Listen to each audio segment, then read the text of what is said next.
On behalf of the American people, including Muslim communities in all 50 states, I want to extend best wishes to Muslims in America and around the world. Ramadan Kareem.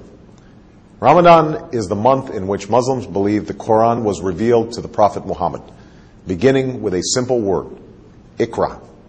It is therefore a time when Muslims reflect upon the wisdom and guidance that comes with faith, and the responsibility that human beings have to one another and to God. Like many people of different faiths who've seen Ramadan through our communities and families, I know this to be a festive time, a time when families gather and meals are shared.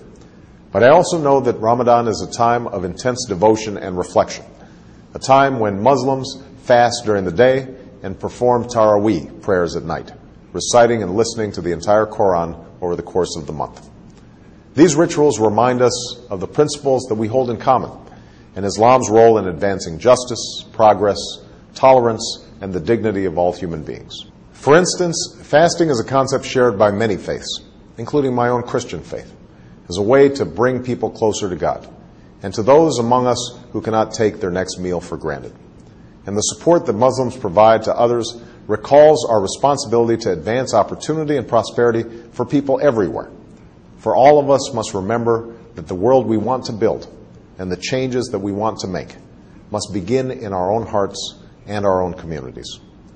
This summer, people across America have served in their communities, educating children, caring for the sick, and extending a hand to those who have fallen on hard times. Faith-based organizations, including many Islamic organizations, have been at the forefront in participating in this summer of service. And in these challenging times, this is a spirit of responsibility that we must sustain in the months and years to come.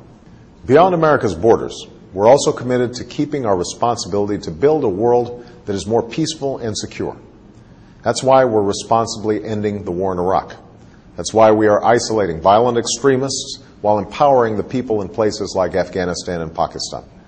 And that is why we strongly and actively support a two-state solution that recognizes the rights of Israelis and Palestinians to live in peace and security.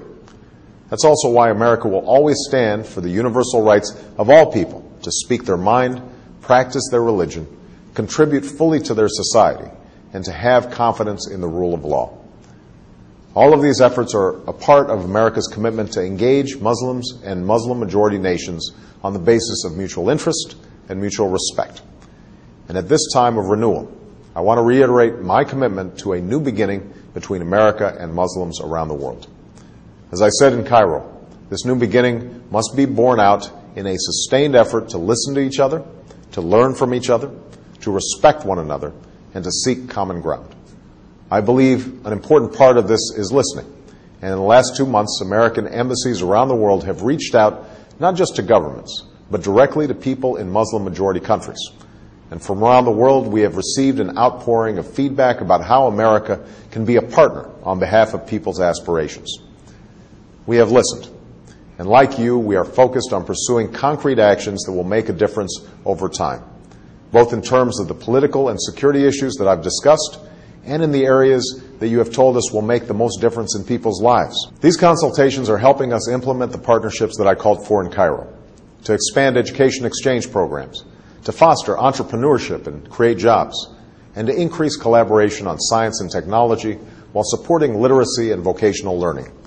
We're also moving forward in partnering with the OIC and the OIC member states to eradicate polio, while working closely with the international community to confront the common health challenges like H1N1, which I know is of particular concern to many Muslims preparing for the Hajj. All of these efforts are aimed at advancing our common aspirations, to live in peace and security, to get an education and to work with dignity, to love our families, our communities, and our faith. It will take time and patient effort. We cannot change things overnight, but we can honestly resolve to do what must be done while setting off in a new direction toward the destination that we seek for ourselves and for our children. That is the journey that we must travel together. I look forward to continuing this critically important dialogue and turning it into action. And today, I want to wish Muslims across America and around the world a blessed month as you welcome the beginning of Ramadan. May God's peace be upon you.